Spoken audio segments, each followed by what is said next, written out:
அரசியல் ஆதாயங்களுக்காக மக்களை மத ரீதியாக பிளவுபடுத்தி மக்களிடையே வேற்றுமையை விதைத்து அதில் குளிர்காய நினைக்கிறது பாஜக. அவர்களின் இந்த விஷமத்தனமான வேலைகள் வேறு எங்கு வேண்டுமானாலும் எடுபடலாம், ஆனால் தமிழகத்தில் ஒருபோதும் எடுபடாது.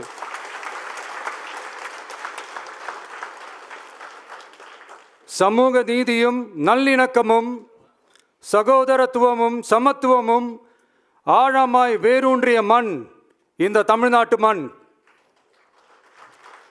எனவே இங்கு தந்தை பெரியாரை அவமதித்தோ அறிஞர் அண்ணாவை அவதூறுக்கு உள்ளாக்கியோ அல்லது தமிழ்நாட்டின் மதிப்பிற்குரிய தலைவர்களை வைத்தோ அரசியல் செய்ய நினைத்தால் அதில் பாஜக ஒருபோதும் வெற்றி பெறவே இயலாது.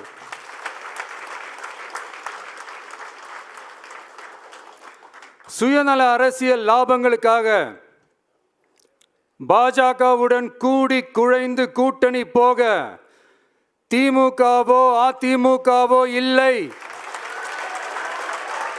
நம் தமிழக வெற்றி கழகம்.